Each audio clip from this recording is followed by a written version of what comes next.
Seigneur Jésus, gloire à jamais, gloire à ton nom, de ton beau ciel je ne sortirai plus,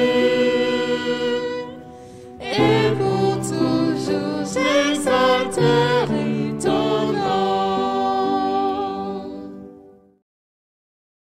C'est encore un plaisir, une joie de me trouver avec vous pour sonder cette parole. Et ce chapitre 8 est tellement riche que c'est 2 versets que nous allons étudier dans la demi-heure qui vient. Et ce sont les versets 13 et 14. C'est une discussion entre 2 personnages qui sont appelés des saints. Et vous verrez qu'il y est question de choses très importantes, de choses essentielles pour nous. Et j'aimerais que nous les découvrions ensemble et nous allons essayer d'avancer pas à pas. J'entendis parler à un saint et un autre saint dit à celui qui parlait: pendant combien de temps s'accomplira la vision sur le sacrifice perpétuel et sur le péché dévastateur? Jusqu'à quand le sanctuaire et l'armée seront-ils foulés? Un saint, Echad, un saint. Toutefois, le mot Echad est aussi employé ailleurs, donc ce n'est pas unique. Mais nous allons voir qu'il y a dans cette expression quelque chose d'unique. Et j'entendis parler un saint. Et on a l'impression, à la lecture de ce texte, qu'un saint est en train de parler et qu'un autre saint va l'interrompre, va lui couper la parole et lui parler à son tour.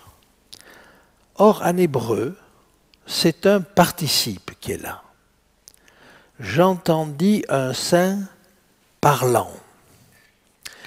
Et de la même manière que, en français, un participe présent peut devenir un nom ou peut avoir fonction de nom, en hébreu, c'est la même chose. Quand je vous dis qu'un participe peut avoir fonction de nom, je vous dis par là que, par exemple, un enseignant,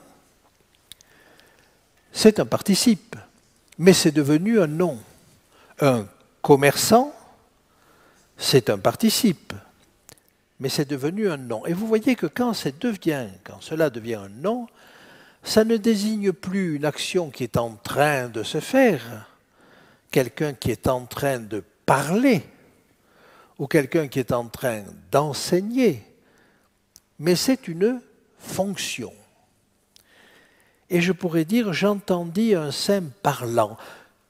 Pour que ce soit plus parlant, je vais vous le dire avec enseignant. J'entendis un saint enseignant. Mais ça ne veut pas dire qu'il est en train d'enseigner. Ça veut dire que sa fonction est d'enseigner. Et si donc quelqu'un lui parle, c'est justement parce qu'il a la fonction de parler, c'est-à-dire d'enseigner, que notre personnage s'adresse à lui. Et cette chose-là, nous la reverrons dans Daniel 12. Donc, si vous voulez, retenez un saint dont la fonction est de parler. Ça ne vous parle peut-être pas encore, mais si je vais un petit peu plus loin, un saint parlant, un saint dont la fonction est de parler. Ça vous dit quelque chose? De qui est-ce la fonction de parler? Si je vous dis la parole, vous allez tout de suite comprendre. Mais vous voyez qu'en réalité, il s'agit de Christ quand on dit un saint parlant. Et quand l'apôtre Jean, au début de son évangile, dit au commencement était la parole, et la parole était avec Dieu, et la parole était Dieu, tout au long de l'Ancien Testament, il y a la parole, Mais il est probable qu'il pensait aussi à ce texte de Daniel qui nous parle du parlant, de celui qui a la fonction de parler, qui a la fonction de la parole. Et donc vous voyez que le personnage que nous avons ici est extrêmement important. Et une fois de plus, au chapitre 8, on voit là la présence de Jésus. Et alors un autre personnage céleste va s'adresser à lui, qui a le savoir, et il va lui poser une question. Et il va lui poser une question sur la fin. Alors, avançons un petit peu, et donc je vous ai expliqué, celui qui parlait, celui qui avait la fonction de parler, comme un enseignant. Et un autre saint dit à celui qui parlait. Alors, ce second personnage n'interrompt pas le premier, mais il l'interroge parce que c'est la fonction du premier d'enseigner et de parler. Et les saints, on les a vus déjà intervenir au chapitre 4, mais si nous allons un petit peu plus loin, nous voyons que la même chose se produit au chapitre 12 et avec la même interrogation. Moi, Daniel, je regardais et voici deux autres hommes se tenaient debout, l'un en deçà du bord du fleuve et l'autre au-delà du bord du fleuve. Et l'un d'eux, l'un de ces deux personnages, que nous étudierons tout à fait à la fin, dit à l'homme vêtu de lin. Qui est cet homme vêtu de lin? Eh bien, quand nous regardons qui il est au début du chapitre 10, on nous enseigne que c'est Michael. Et par conséquent, c'est Jésus. Et donc, vous voyez, la même scène, pas avec les mêmes mots, se renouvelle au chapitre 12, où nous voyons un personnage de la vision interroger celui qui sait, le parlant au chapitre 8, l'homme vêtu de lin au chapitre 12, dont nous savons par le chapitre 10 que c'est Michael. Alors ça vous permet de cadrer déjà ce début. Vous voyez qu'il y a simplement dans ces quelques mots des éléments extrêmement importants. Je voulais les souligner avant d'aller plus loin. Pendant combien de temps, que ce soit au chapitre 8 ou que ce soit au chapitre 12, c'est une question sur la fin. Pendant combien de temps s'accomplira la vision sur le sacrifice perpétuel et sur le péché dévastateur? Le mot qui est employé là, ici, c'est vision. En hébreu, chazon. Chazon, c'est le mot habituel pour désigner une vision dans toute la Bible. Et nous allons voir qu'ici va être utilisé un deuxième mot que nous allons étudier tout à l'heure et qui lui aussi signifie vision, mais dans un sens différent. Et ici, c'est le mot razon, c'est le mot habituel. Ensuite, vous avez le sacrifice perpétuel. Alors, c'est pareil. Je vous l'ai déjà dit, le mot sacrifice n'est pas dans le texte hébreu. C'est le perpétuel. C'est-à-dire le service quotidien, le service journalier, le service continuel. C'est celui-là qui est en cause. Et il y a une vision sur le sacrifice, sur le service continuel. Mais quand on dit jusqu'à quand va s'accomplir la vision sur le perpétuel, sur le service journalier, quel est le terme du service journalier? C'est le service annuel.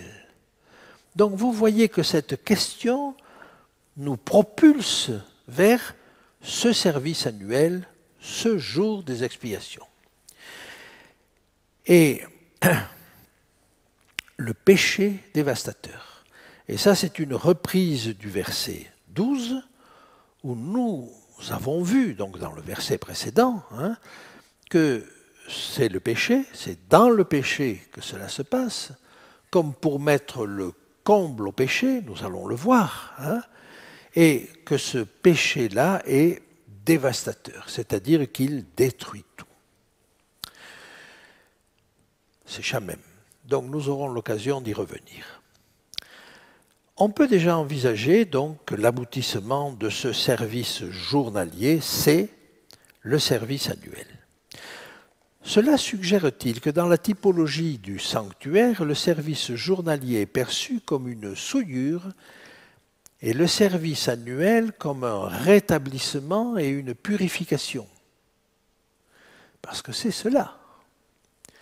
Nous aurons l'occasion d'y revenir, mais chaque jour, le pécheur imposait les mains à un animal qui était sacrifié, et du sang de cet animal était porté à l'intérieur du sanctuaire, et le sanctuaire et le grand prêtre, il y avait deux voies par lesquelles le péché était transféré, si j'ose dire.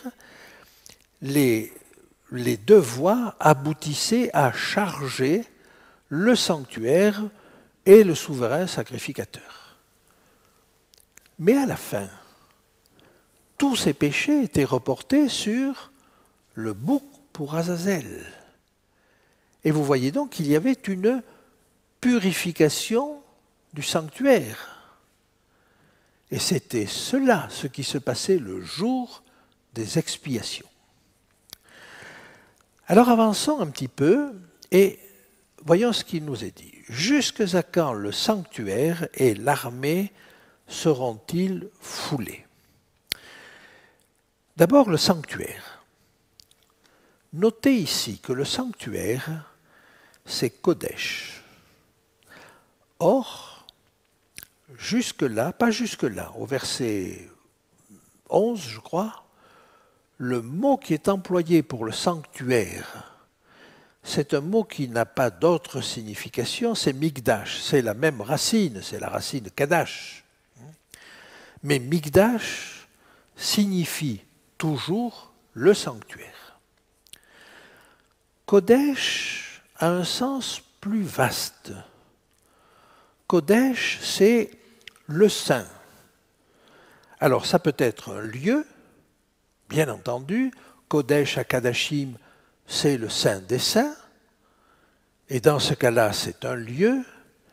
Mais Kodesh, c'est le saint ou la sainteté, si vous voulez. Et nous avons là un passage, depuis le verset 11 jusqu'au verset 13, d'un mot Mikdash, qui désigne le sanctuaire, à un autre mot, Kodesh, qui peut désigner le sanctuaire, mais qui peut désigner le saint. Et nous verrons sur quoi cela peut déboucher. Le sanctuaire est l'armée, et nous avons parlé hier de l'armée des cieux. Ils sont foulés. Et Mirmas, c'est à la fois le fait de fouler ou l'air de foulage. Renversés depuis leur position céleste, ils sont foulés sur terre. Maintenant, Kodesh, le sanctuaire, désigne souvent Dieu lui-même.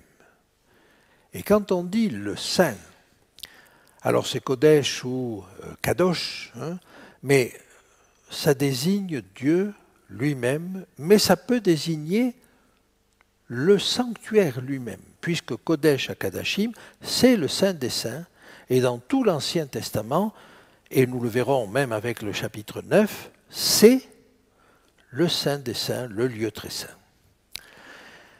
Et verset 14, il me dit 2300 soirs et matins, puis le sanctuaire, Kodesh, sera purifié.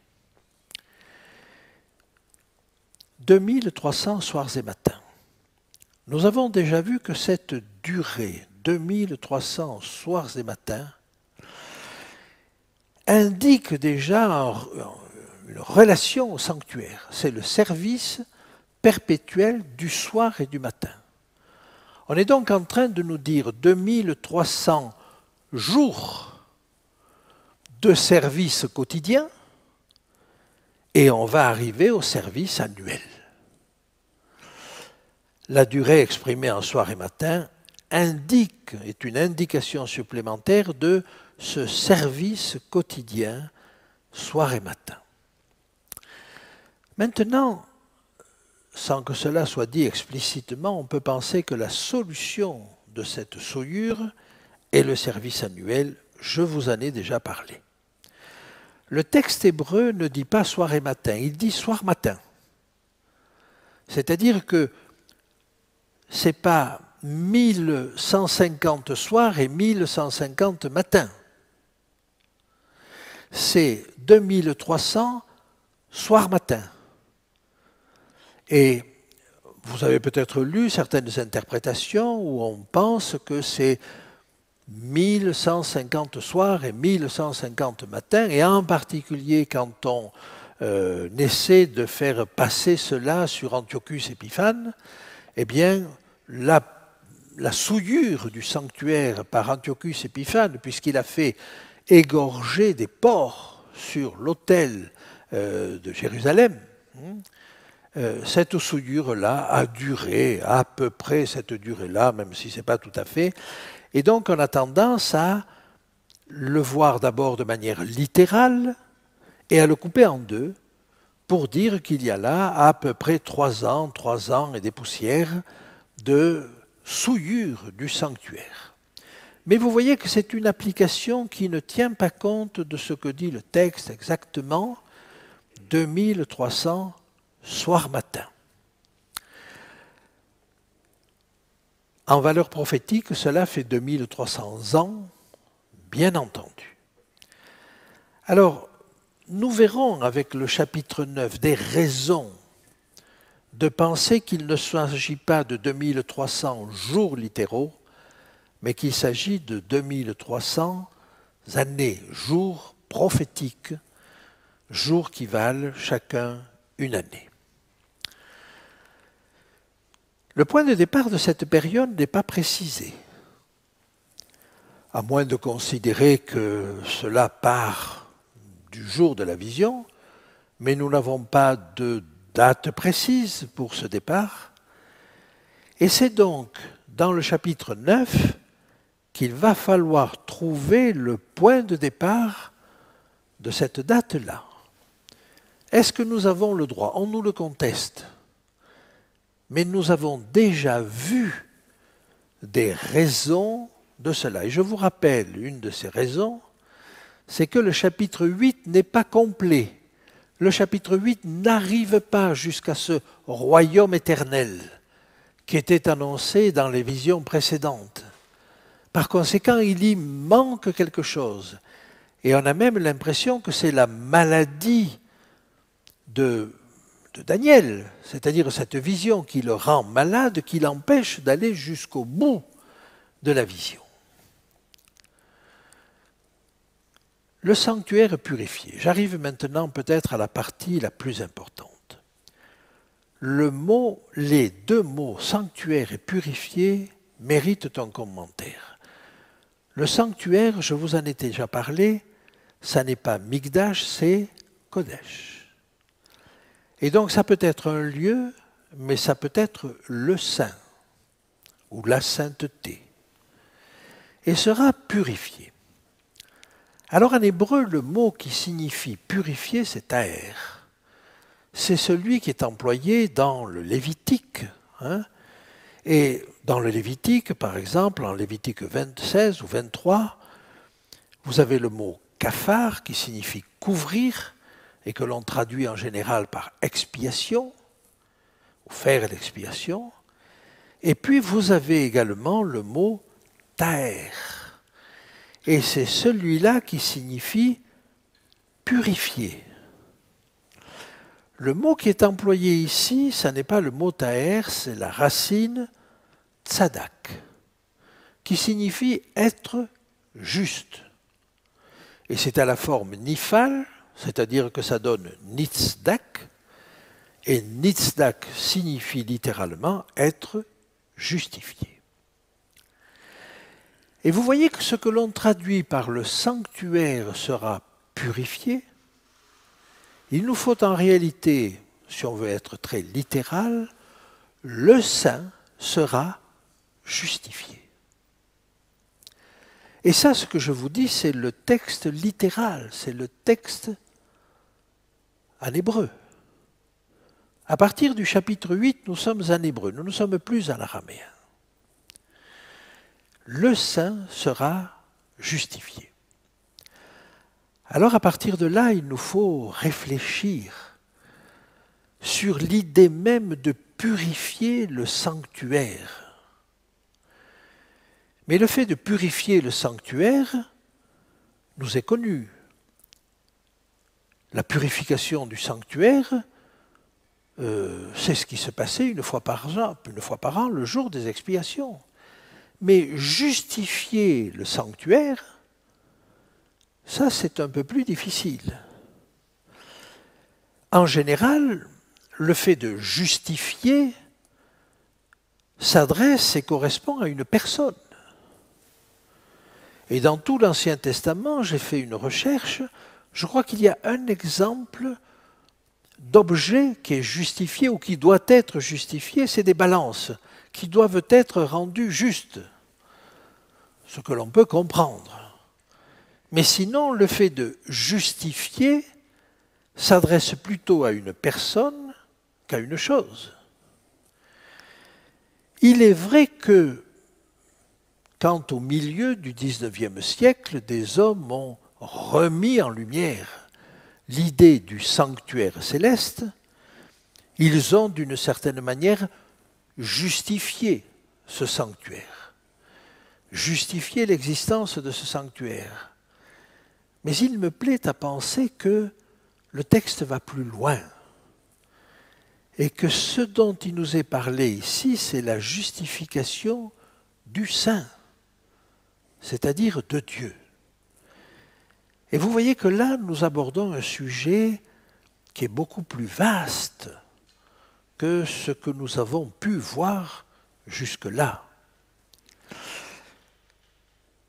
Si je vous lis ce texte de Lévitique 16, pour vous donner une idée de ce qu'était la purification du sanctuaire, il nous est dit ceci. C'est ainsi qu'il fera l'expiation pour le sanctuaire à cause des impuretés des enfants d'Israël et de toutes les transgressions par lesquelles ils ont péché. Il fera de même pour la tente d'assignation qui est au milieu de leurs impuretés. Il fera avec son doigt 7 fois l'aspersion du sang sur l'autel. Il le purifiera et le sanctifiera à cause des impuretés des enfants d'Israël. Et je pourrais ajouter qu'il y avait une aspersion avec le sang sur le voile de séparation entre le lieu saint et le lieu très saint.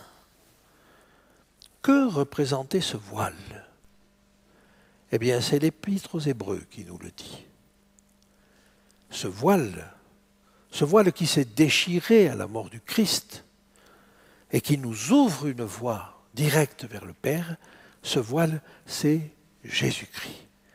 Et en même temps que le corps de Christ était brisé sur la croix, en même temps ce voile dans le sanctuaire terrestre était déchiré. Ce voile, et c'est très explicite dans l'Épître aux Hébreux, représente Christ, représente la chair de Christ. Alors si je veux encore avancer dans ce domaine, je suis obligé de dire que ce qui ressort purifié de l'opération, ce qui ressort sanctifié, ce qui ressort justifié, c'est le pécheur. Et donc on peut s'interroger sur la nécessité de purifier le sanctuaire céleste. Or la nécessité de cette purification nous est aussi donnée dans l'Épître aux Hébreux. Combien de fois ai-je entendu, mais il ne s'est rien passé de mauvais dans le ciel. Et s'il y a eu de mauvais anges qui ont eu accès au ciel dans le passé, ils en ont été chassés. Il n'y a plus rien d'impur dans le ciel. Il n'y a plus rien de souillé dans le ciel. Et pourtant, l'Épître aux Hébreux nous dit clairement qu'il y a quelque chose à purifier, qu'il y a quelque chose à justifier, nous dit le texte.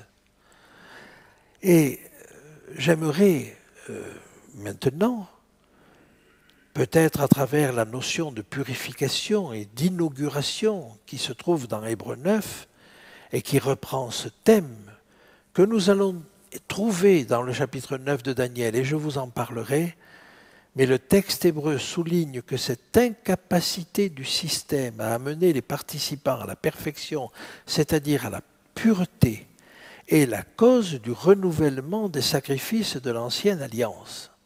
En d'autres termes, si la purification du sanctuaire se renouvelait tous les ans, c'est ce que nous dit l'Épître aux Hébreux, c'est parce que le système tel qu'il était ne pouvait pas amener les participants à la perfection. Et par conséquent, il ne faut pas croire que cette purification du sanctuaire devait se reproduire plusieurs fois. Elle devait avoir lieu une seule fois, à la fin des temps. Et le texte nous dit à plusieurs reprises que cette vision se rapporte à la fin.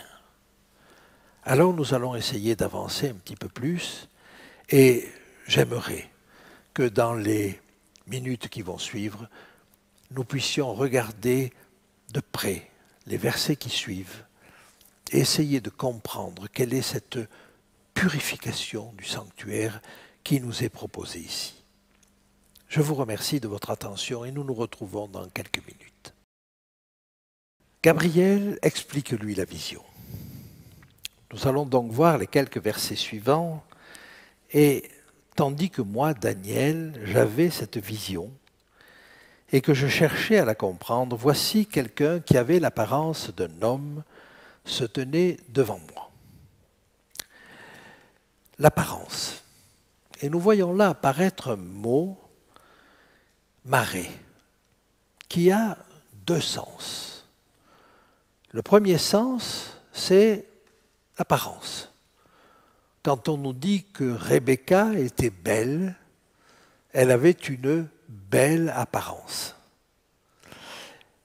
Mais il a un deuxième sens, ce mot. Il veut dire aussi vision. Marée, donc, veut dire vision. Mais dans un sens très particulier que je vais vous préciser maintenant. Donc, quelqu'un qui avait l'apparence d'un homme.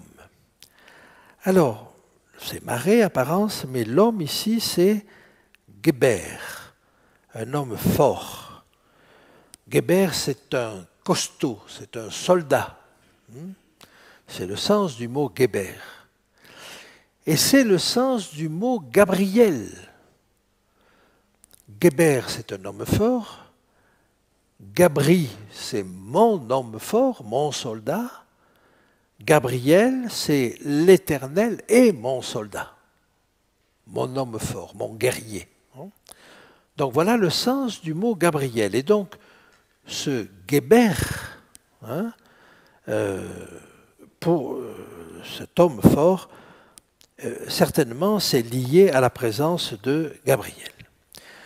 Et j'entendis la voix d'un homme au milieu de l'oulaï. Et alors cet homme-là, ça n'est pas le même mot, c'est le mot Adam qui est ici. Et nous savons qui est le second Adam. Et cet homme-là se tient au milieu de l'oulaï, c'est-à-dire au milieu du fleuve. Alors pour l'instant, ça ne nous dit rien, mais ce texte-là est précurseur de ce que nous allons avoir au chapitre 10, où nous allons voir ce personnage vêtu de lin qui se tient au milieu du fleuve. Et ce personnage, c'est Michaël.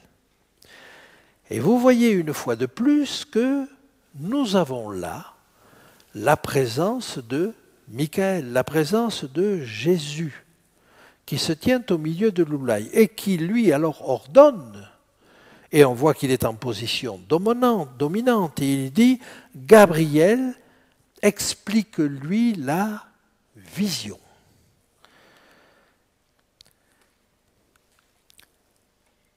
Et moi, Daniel, voici, je regardais, et voici deux autres hommes se tenaient debout, l'un en deçà du bord du fleuve et l'autre au-delà du bord du fleuve. On l'a déjà lu ce texte.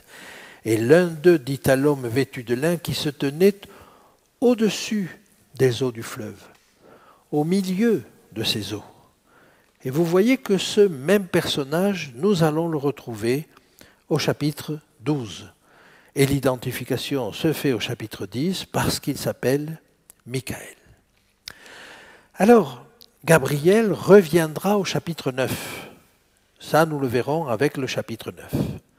Je parlais encore dans ma prière quand l'homme, et là c'est Ish, c'est un troisième mot, donc vous voyez que dans ce passage, 3 mots différents sont utilisés pour désigner l'homme. Geber, l'homme fort, Adam, qui en l'occurrence désigne Jésus, le second Adam, et Ish, l'homme Gabriel, que j'avais vu précédemment dans une vision, razon. Quand il voit Gabriel, c'est une razon.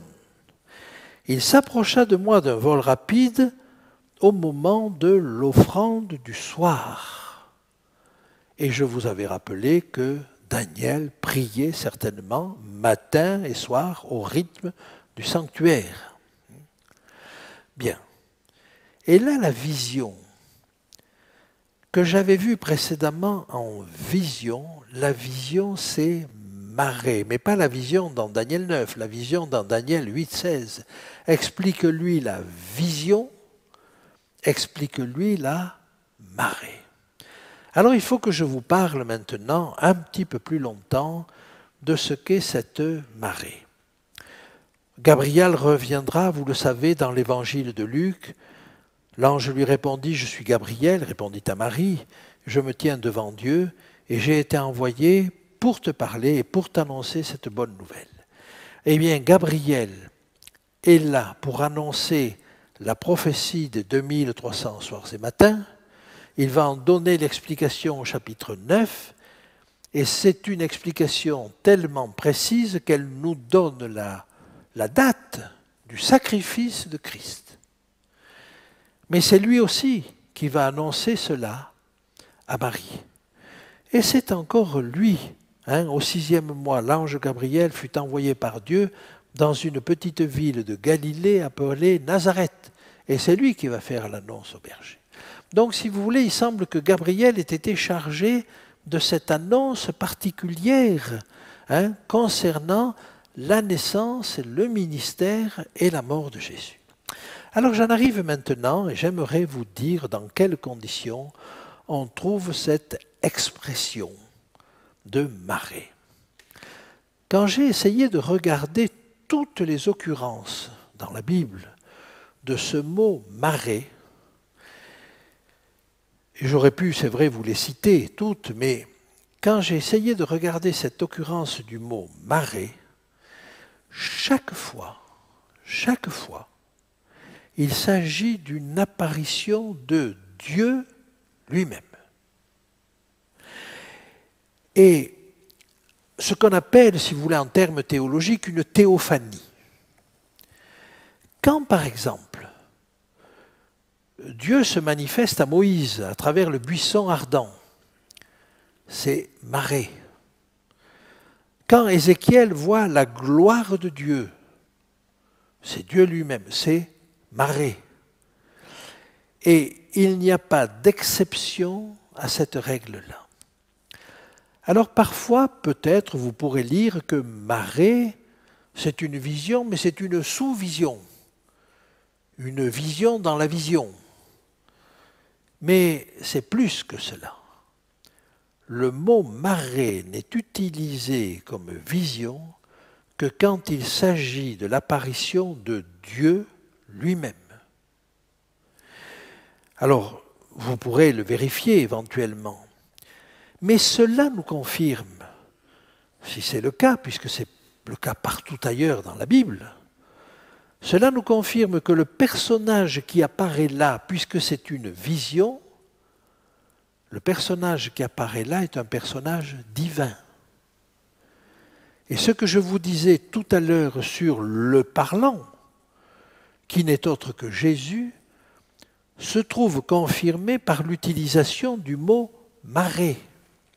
Et ce même mot marée, nous allons le retrouver au début du chapitre 10, où vous avez un personnage qui apparaît, qui est glorieux, avec un texte qui est presque un copier-coller de ce que nous avons au chapitre 1er de l'Apocalypse, et où là, manifestement, c'est Jésus qui apparaît. Eh bien, ce personnage qui apparaît au début de Daniel 10, c'est Jésus. On le sait parce que c'est Michael, mais on le sait d'une autre manière parce que le mot qui est employé là est le mot marée. Et vous comprenez que la Bible n'utilise jamais l'un pour l'autre. Quand elle utilise chazon, c'est la vision en général, c'est le terme générique pour la vision. Mais quand c'est le mot marée, c'est une apparition de Dieu. Alors voilà, je voulais vous le dire parce que c'est extrêmement important pour la suite de notre étude. Et quand il va lui dire « Gabriel, explique-lui la vision », il parle de ces versets 13 et 14, très spécifiquement, où vous avez le parlant qui apparaît, c'est pour ça que c'est une marée. Mais c'est là où vous avez les 2300 soirs et matins. Et vous voyez qu'au chapitre 8, le personnage qui est au milieu du fleuve, Jésus, dit à Gabriel, explique-lui la vision. Est-ce que Gabriel a pu expliquer cette vision des 2300 soirs et matins? Non, il n'a pas pu aller jusqu'au bout. Et il va falloir arriver au chapitre 9 pour que Gabriel revienne et lui explique vraiment cette vision-là. Donc vous voyez une fois de plus le lien qu'il y a entre les deux. On avait vu le lien de la maladie de Daniel, on voit maintenant Gabriel et on voit encore ce mot très particulier qui est marée et qui fait le lien entre Daniel 8 et Daniel 9. Donc vous voyez, quand on conteste ce lien entre le chapitre 8 et le chapitre 9, on ne réalise certainement pas que les liens sont nombreux entre les deux. De plus, vous avez un lien entre ce service soir et matin et le fait que Daniel prie le soir et que c'est à l'heure de l'offrande du soir que Gabriel vient lui parler. C'est moi, Jean, qui ai vu et entendu ces choses, et quand j'eus entendu et vu, je tombai aux pieds de l'ange qui me les montrait pour l'adorer. Et il me dit, garde-toi de le faire, je suis ton compagnon de service.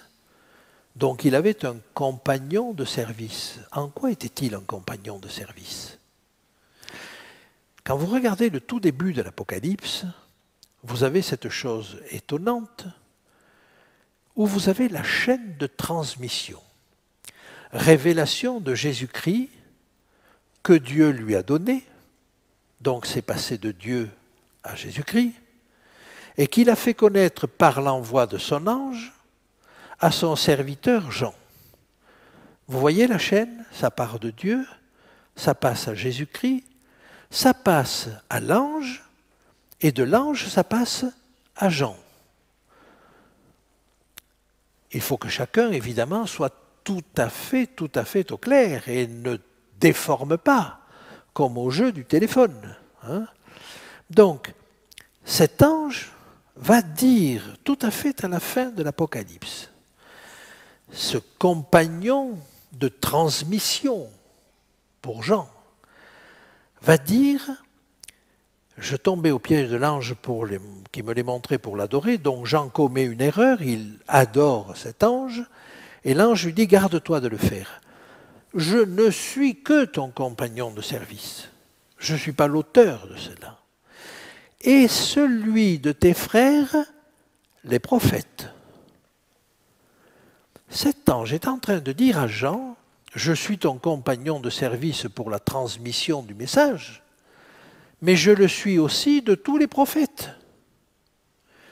Mais s'il est le compagnon de service de tous les prophètes pour transmettre l'information, est-ce que ça ne serait pas Gabriel?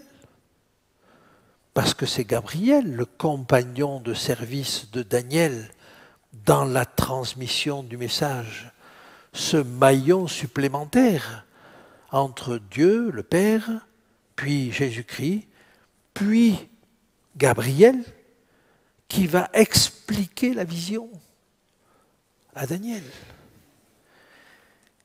Et il me semble donc que sur la base de ce texte, on a de bonnes raisons de penser, même si ça n'est pas essentiel à la fois, que le compagnon de route, de transmission, si vous voulez, de Daniel, c'est-à-dire Gabriel, n'est pas celui aussi qui est le compagnon de route et de transmission de Jean.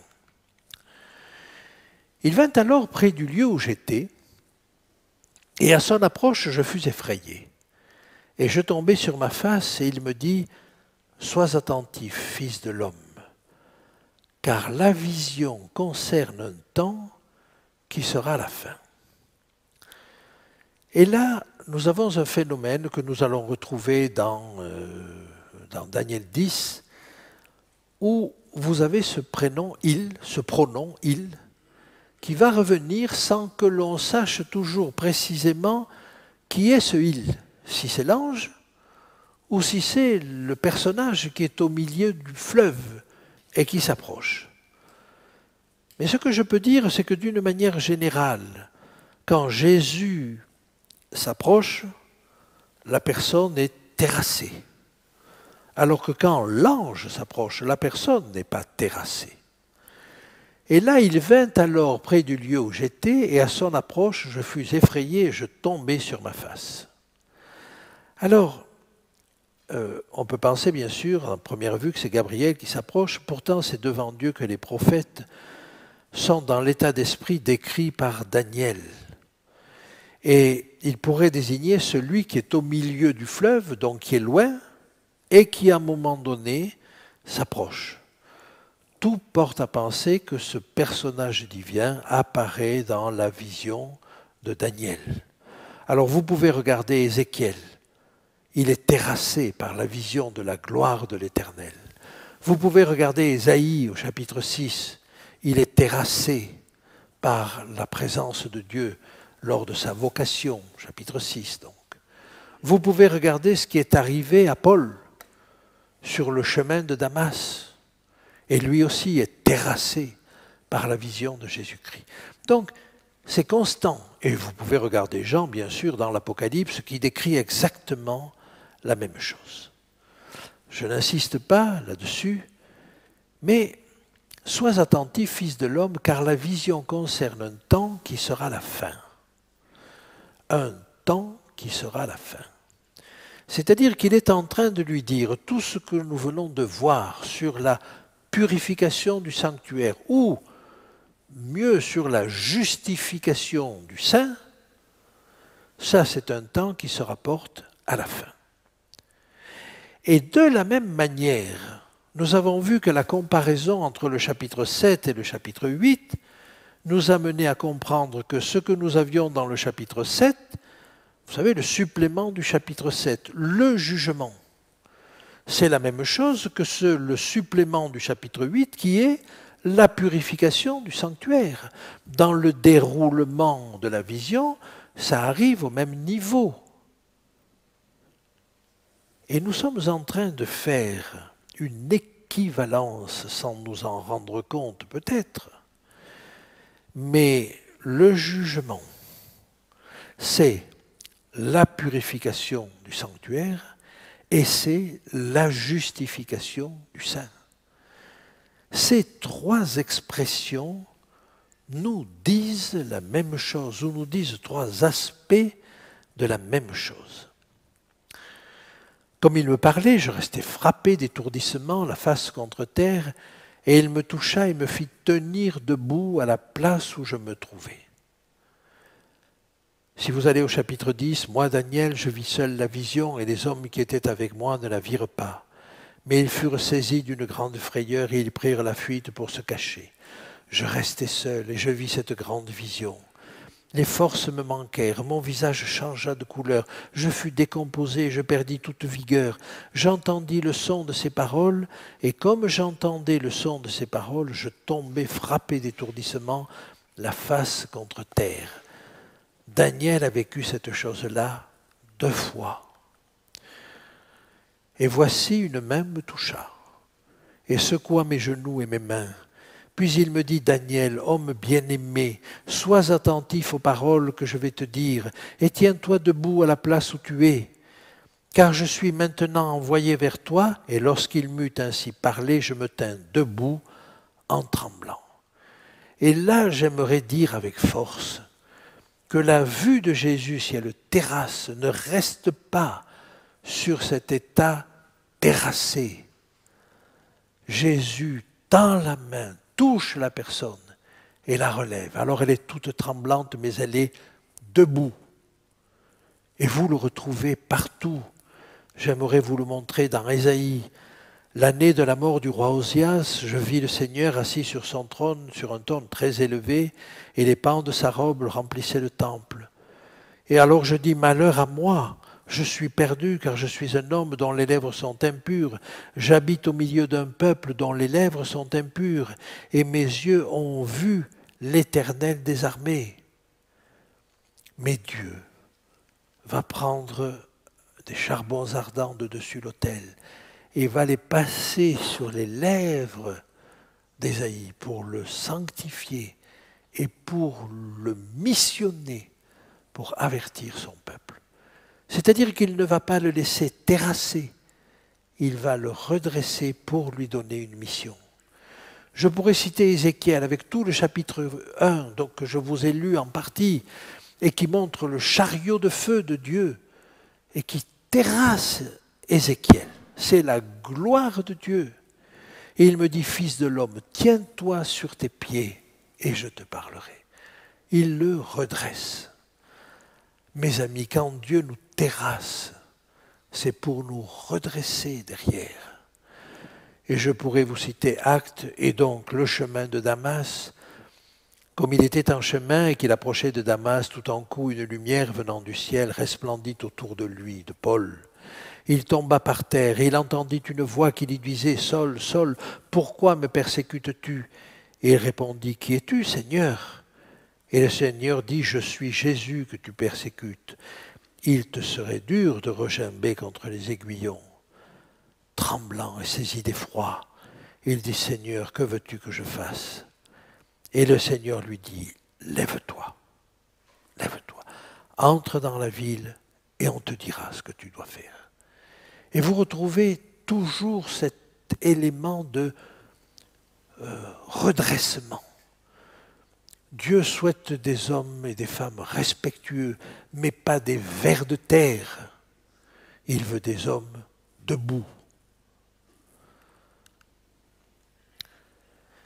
Puis il me dit, je vais t'apprendre ce qui arrivera au terme de la colère. Et là, le mot qui est employé, c'est acharit. Alors, je vous le dis déjà parce que j'aurai l'occasion de revenir sur ces choses-là. Mais vous avez 2 mots pour exprimer la fin. C'est ketz et acharit. Et vous les avez tous les 2 dans ce verset. Si ceci c'est une durée. Là, vous voyez, je suis sur la fin de la bouteille. C'est ketz. C'est la fin de la période. Là, je suis après la bouteille, après la fin. Ça, c'est acharit. C'est derrière. Oh, vous me direz, il n'y a pas beaucoup d'écart. Mais c'est par exemple ce qui nous est dit quand il est dit à la fin de leur domination. Vous vous rappelez, à la fin de la domination de ces cornes. Ce n'est pas à la fin, c'est au terme. Après la domination. Et c'est ce qui nous permet de dire que la petite corne n'est pas issue de l'empire grec, mais émerge après l'empire grec. Parce que c'est, alors c'est pas acharit, c'est acharé, parce que c'est en araméen, mais c'est la même chose. Donc vous voyez l'importance de ce mot et nous aurons l'occasion de revenir là-dessus au chapitre 12 de Daniel. Le renseignement n'est pas seulement une indication de temps, c'est un processus. Quand Dieu aura épuisé toutes les ressources de la grâce et qu'il ne restera plus que la colère, alors prendront les événements que Gabriel va décrire. Toutefois, on peut penser que ce processus s'applique aux agissements de la petite corne. Parce que, voyez-vous, il dit, il y aura un temps marqué. Et ce temps marqué, Mohed, c'est le temps que vous avez aussi dans un temps, des temps et la moitié d'un temps. C'est le temps des fêtes, c'est un temps marqué, c'est un rendez-vous, Mohed. C'est le temps de la rencontre, parce que la racine c'est Yahad, c'est se rencontrer. Et donc les fêtes, c'est le temps de la rencontre avec les frères et sœurs, mais la rencontre avec Dieu. Et la tente qu'on dit d'assignation, c'est Oel Mohed, c'est-à-dire la tente de la rencontre. Alors il y a un temps marqué, il y a un temps de la rencontre pour la fin.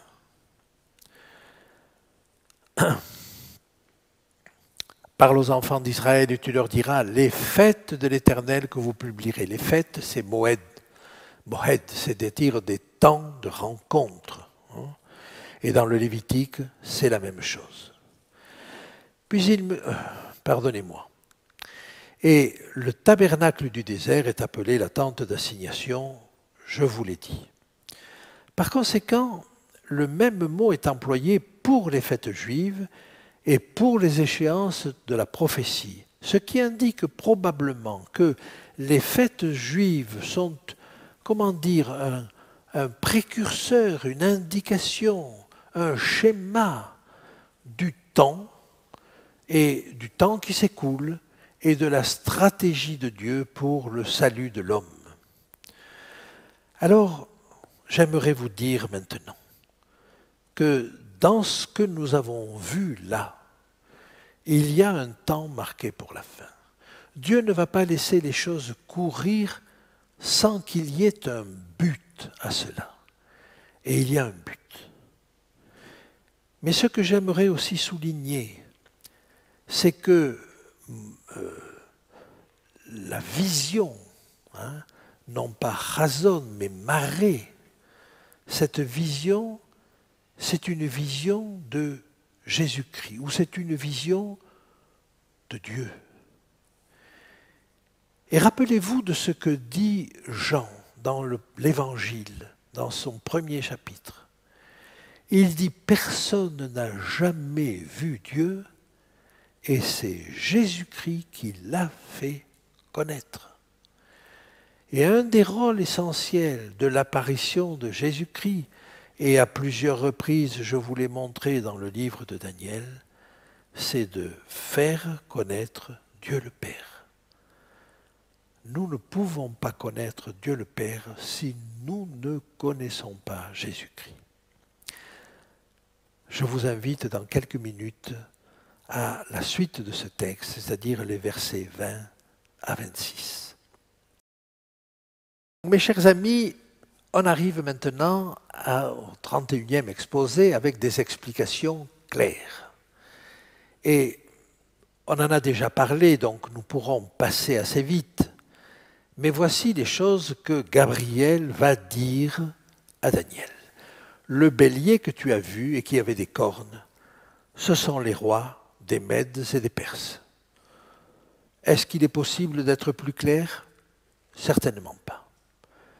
Le bouc, c'est le roi de Javan. Alors Javan, pour nous, ça ne nous dit pas grand-chose, mais ça signifie la Grèce. Donc c'est extrêmement clair aussi. La grande corne entre ses yeux, c'est le premier roi. Si je vous interroge, vous me direz tous, le premier roi chez les Grecs, c'est Alexandre le Grand. Les 4 cornes qui se sont élevées pour remplacer cette corne brisée, ce sont les 4 royaumes qui s'élèveront de cette nation, mais qui n'auront pas autant de force. Et c'est le royaume grec divisé entre Cassandre, Lysimachre, Séleucus et Ptolémée. On a déjà vu ces choses-là, je n'insiste pas. Et à la fin de leur domination. Et là, ça n'est pas Ketz, c'est Acharit. Et donc, Acharit, ça ne veut pas dire sur la fin de leur domination, c'est-à-dire sur la fin des empires grecs. Là, nous serions avec Antiochus Épiphane, si c'était Ketz. Mais c'est Acharit, à l'issue de leur domination. C'est-à-dire après que leur domination sera finie. C'est ça le sens. Et après que la domination des Grecs soit finie, alors c'est l'Empire romain qui apparaît. Et vous voyez donc que cette corne qui apparaît après, elle n'est pas issue des cornes précédentes, et nous avions déjà vu cela au verset 8. Mais vous avez là un deuxième élément dans le texte qui nous dit que ça ne peut pas être Antiochus Épiphane, mais que c'est l'Empire romain qui arrive là. Alors à la fin de leur domination, donc traduisez à l'issue de leur domination, ou même après leur domination. Ça, c'est la vraie traduction du texte. Lorsque les pécheurs seront consumés. Alors, lorsque les pécheurs seront consumés, c'est une traduction qui me semble difficile à accepter, mais qui n'est pas facile non plus, parce que les pécheurs consumés, en réalité, le terme hébreu qui est traduit par pécheur, c'est le participe du verbe pécher. Mais il est souvent traduit par péché ou transgression, révolte ou rébellion.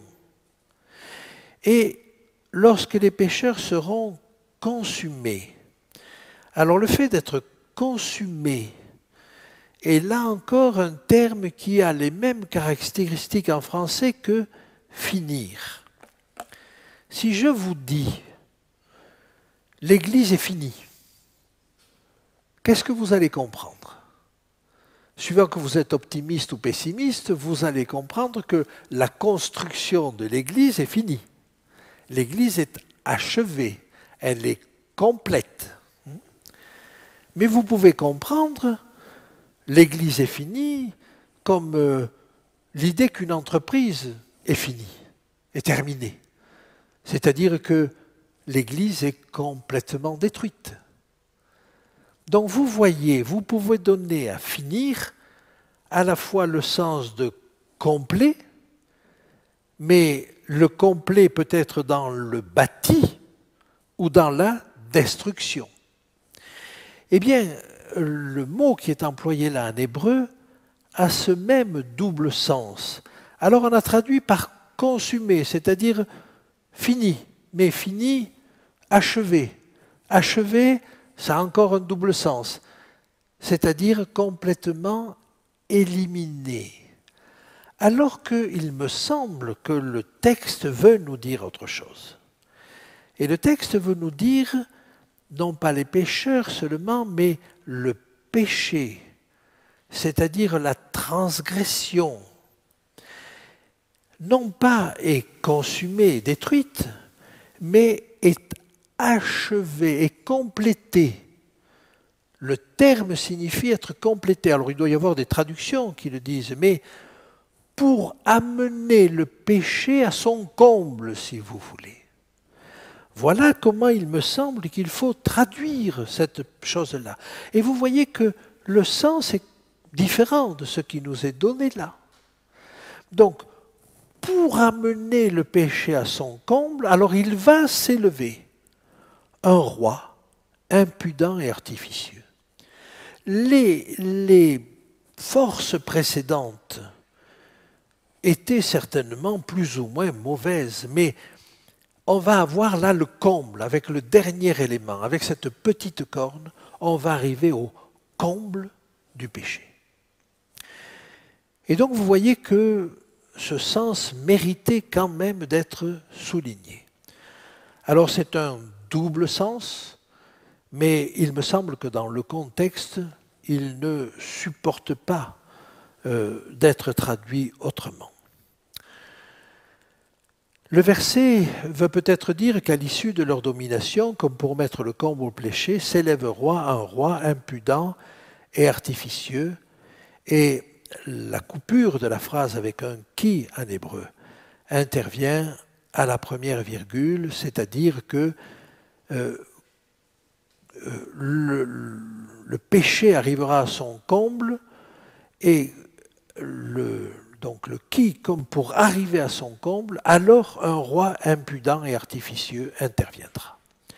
C'est l'aboutissement du péché. Alors il s'élèvera un roi impudent et artificieux. Littéralement, un roi impudent, c'est-à-dire sans aucune pudeur, le terme qui est là en hébreu, c'est à la face forte, fort de face. C'est-à-dire qu'il n'a aucune honte, qui au contraire s'impose. Donc impudent. Et artificieux, les termes qui sont là, on l'a traduit par un seul mot, mais ça veut dire qu'il y a de l'intelligence dans les énigmes ou dans les paroles à double sens. C'est donc plutôt dans ce sens-là. Il me semble qu'artificieux n'est pas si mal traduit, si mal trouvé. Donc voilà, il va s'élever un roi qui a ces caractéristiques. Ce roi, si on suit le déroulement, c'est la petite corne en l'occurrence. Sa puissance s'accroîtra, mais non par sa propre force. Alors, c'est le même mot qui est employé pour puissance. On devrait dire, et sa puissance ou son pouvoir s'accroîtra, mais non par sa propre puissance, où son pouvoir sera étendu, mais non à cause de son propre pouvoir. Et là, vous comprenez bien que ce ne sont pas les armées de cette petite corne, elle est petite, elle n'a pas de puissance. Mais elle a une autre puissance, c'est l'influence et la maîtrise qu'elle a sur d'autres puissances. Et on parle tout au long du Moyen-Âge du bras séculier de l'Église. Et sa force est dans ce bras séculier. Ce n'est pas dans les armées du Vatican. Mais il suffisait que le pape lance un décret et à ce moment-là, tous les princes, tous les rois, tous les empereurs se mettaient au garde à vous et envoyaient des troupes, par exemple, pour la conquête du tombeau du Christ. Donc vous voyez, il n'y a pas de force dans sa propre puissance. Alors, il fera d'incroyables ravages. Incroyable, c'est pas là, donc extraordinaire, et on peut traduire effectivement incroyable ravage. Mais les ravages, charat, c'est détruire, c'est corrompre, c'est ruiner. Alors c'est ruiner, mais c'est la corruption. C'est-à-dire qu'il va entraîner la corruption de ce qui était merveilleux, de ce qui était extraordinaire. Et on peut comprendre que bien des choses qu'était l'Évangile ont été corrompues par cette puissance du Moyen-Âge. Il réussira dans ses entreprises. Alors, le premier mot, réussir, c'est tsalar et c'est courir, avancer, c'est prospérer. Et il va montrer ou causer de la prospérité. Et dans ses entreprises, c'est le mot haza qui signifie faire. Donc il montrera une grande réussite. Bien, il détruira les puissants et le peuple des saints. Et une fois de plus, détruire, c'est détruire, corrompre, ruiner. Mais on dit les puissants, le mot veut aussi dire les nombreux. Et il peut signifier aussi bien les puissants que les nombreux. Et par conséquent, il va ruiner, il va souiller beaucoup de choses.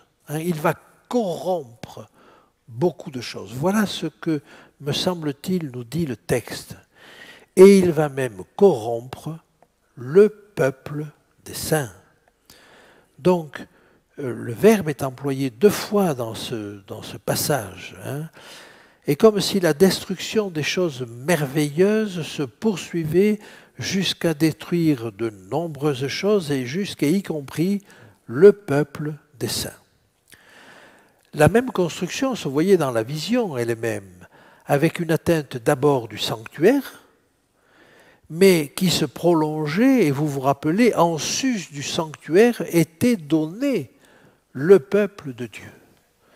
Donc voyez, le fait de s'attaquer à une vérité, à une chose merveilleuse, ça n'a l'air d'être que d'une erreur théologique. Mais cette erreur théologique, et le texte est en train de nous le dire, va entraîner tout le peuple derrière. Voilà, me semble-t-il, l'explication que Gabriel est en train de donner à Daniel. À cause de sa prospérité et du succès de ses ruses, il aura de l'arrogance dans le cœur.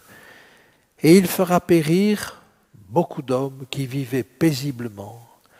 Et il s'élèvera contre le chef des chefs, mais il sera brisé sans l'effort d'aucune main.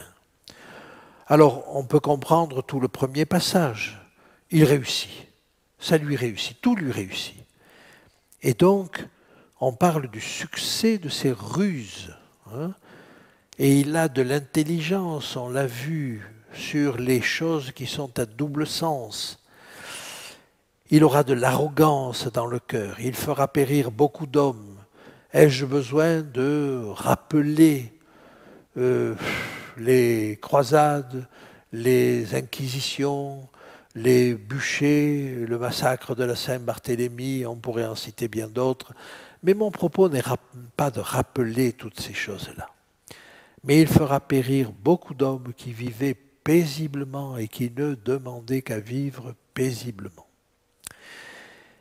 Et il s'élèvera contre le chef des chefs.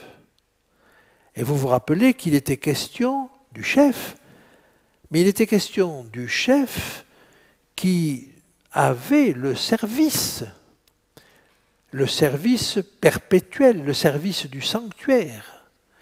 Et donc il va s'élever contre le chef des chefs. Et là vous comprenez que cette expression, comme le roi des rois, s'applique à Jésus en particulier. Comme nous l'avons déjà vu, je ne reviens pas là-dessus. Mais sans l'effort d'aucune main. Alors ça vous rappelle quelque chose. Ça vous rappelle la pierre qui se détache de la montagne sans le secours d'aucune main. Mais qu'évoque pour nous sans le secours d'aucune main? Sinon, le fait qu'aucune main humaine ne le provoque et que donc c'est l'œuvre de Dieu. Sans le secours d'aucune main. Dans l'Apocalypse 13, nous avons la synthèse des 4 animaux, je vous en avais parlé, et nous voyons que cette forme de puissance n'a pas de force en elle-même.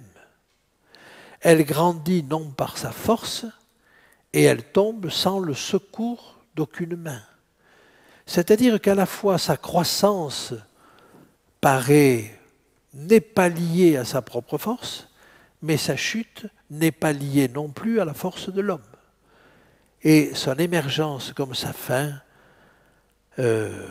sont dirigées par Dieu. Et la vision, verset 26, et là, de nouveau, nous allons voir apparaître le mot marée. Et la vision marée des soirs et des matins. Donc, dans la vision générale, Chazon, vous avez cette partie-là, la vision des soirs et des matins, marée. Mais pourquoi? Parce que celui qui a donné le renseignement des soirs et des matins, des 2300 soirs et matins, c'est Christ. C'est une apparition divine. Et donc, c'est une marée dont il s'agit est véritable. pour toi tient secrète cette vision, Chazon, c'est-à-dire l'ensemble de la vision générale, où il a vu Jésus bien sûr, mais où il a vu Gabriel, mais où il a vu le bouc et le bélier. Donc ça c'est Chazon. La partie simplement où il a vu le saint parlant, ça c'est Marée. Quelle est cette apparition donc des soirs et des matins? Il s'agit probablement du personnage, un saint, qui annonce la durée des 2300 soirs et matins.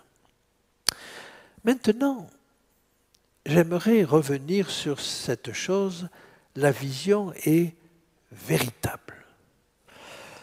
Cette vision véritable, c'est un mot que nous retrouvons, et vous vous rappelez quelle avait été la question de Daniel au chapitre 7. Qu'est-ce qu'il y a de vrai dans tout cela?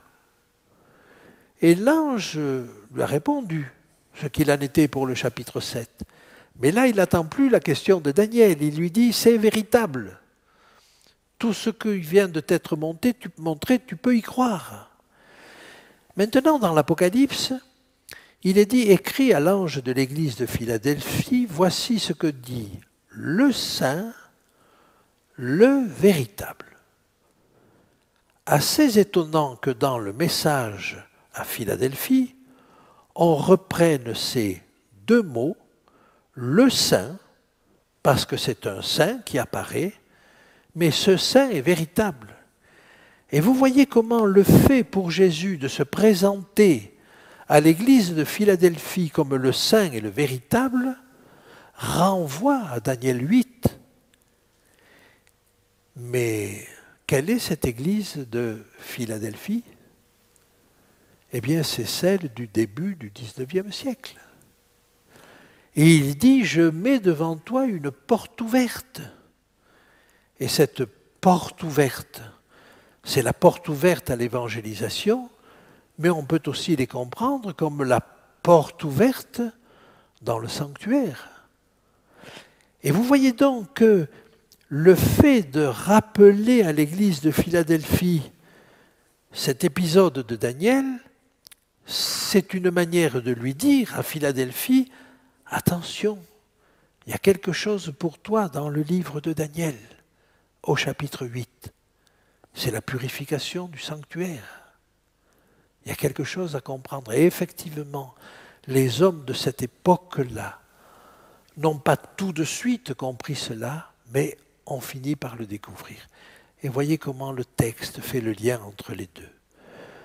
Je pourrais vous dire qu'il y a de la même manière un lien avec l'église de Laodicée. Voici ce que dit, pas le saint, le véritable, l'Amen, le témoin fidèle et véritable. Et vous voyez que Jésus va se présenter à l'église de Philadelphie et à l'église de Laodicée comme le véritable. Eh bien, il me semble qu'il y a là une allusion à ce texte de Daniel. On comprend ainsi que le premier saint du verset 13, c'est-à-dire le parlant, est Jésus, et il se présente à Philadelphie avec les clés pour ouvrir. Tiens secrète cette vision. Et là, il lui dit, tiens secrète, n'en parle pas, car elle se rapporte à des temps éloignés. Et donc il l'avertit. Attention, ça n'est pas pour tout de suite. Pourquoi lui dit-il ça? La confirmation va arriver avec le chapitre 9. Mais Daniel est dans quelle disposition? Avec le chapitre 8, il est à quelques années de la fin de la captivité. Nous sommes la 10e année de Belshazzar. Et il compte les années.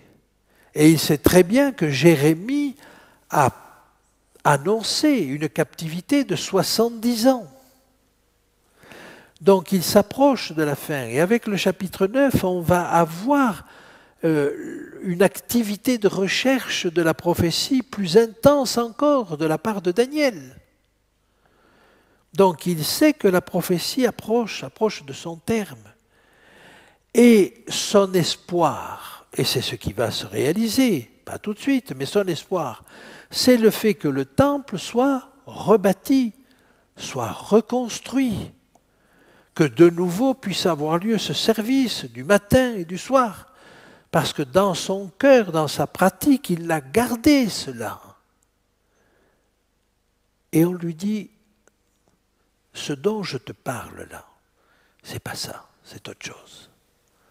Ce dont je te parle là, c'est quelque chose qui se rapporte à un temps éloigné. Je ne te parle pas en quelque sorte de la reconstruction du temple. Je te parle d'autre chose. En réalité, il fallait qu'il comprenne qu'il lui parlait du sanctuaire céleste, dont le lieu sera déplacé.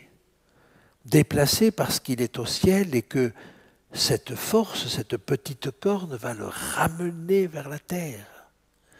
Mais il lui parle déjà d'un sanctuaire céleste.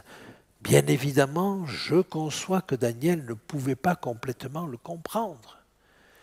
Et au chapitre 9, Daniel va se replonger dans les prophéties de Jérémie et reprendre cette étude. Et il va espérer plus que jamais la reconstruction du temple. Mais vous voyez, là on l'avertit.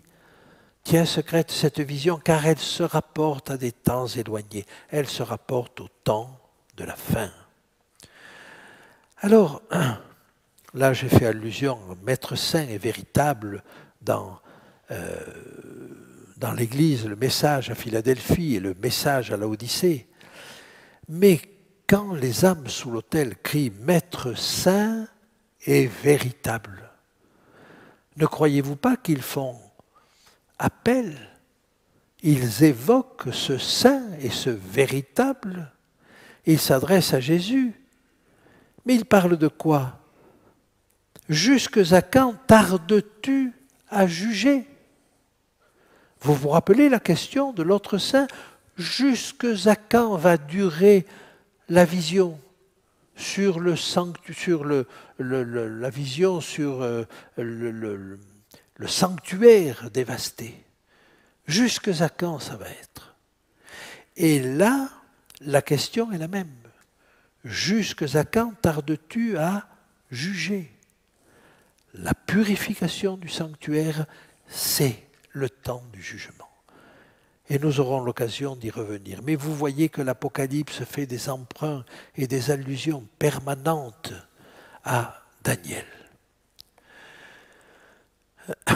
Les âmes sous l'autel ne font que demander au saint et au véritable ce qu'il a annoncé en Daniel 8 et qui va se réaliser au terme des 2300 soirs et matins.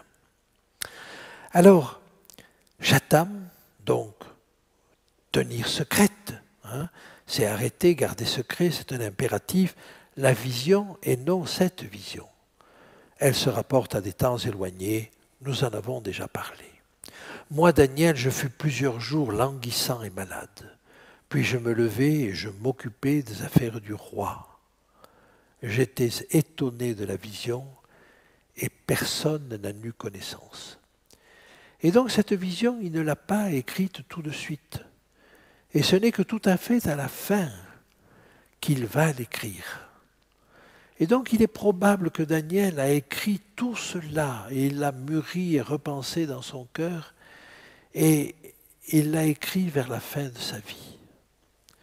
Alors, la vision ne parle pas du royaume éternel, je vous l'ai dit, nous sommes à la fin du chapitre, mais si elle ne parle pas du royaume éternel, c'est qu'elle n'est pas complète.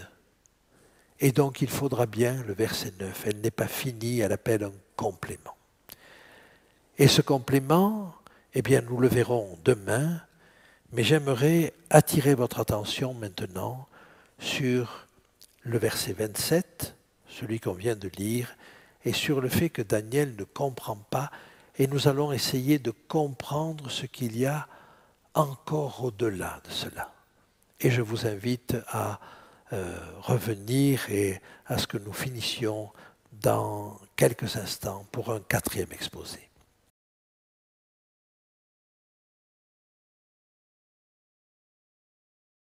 J'aimerais compléter ce que je vous ai dit et aller jusqu'au bout de ma pensée dans ce que nous venons de voir. Dans ce que je vais vous dire, je n'aimerais froisser personne et je n'aimerais choquer personne.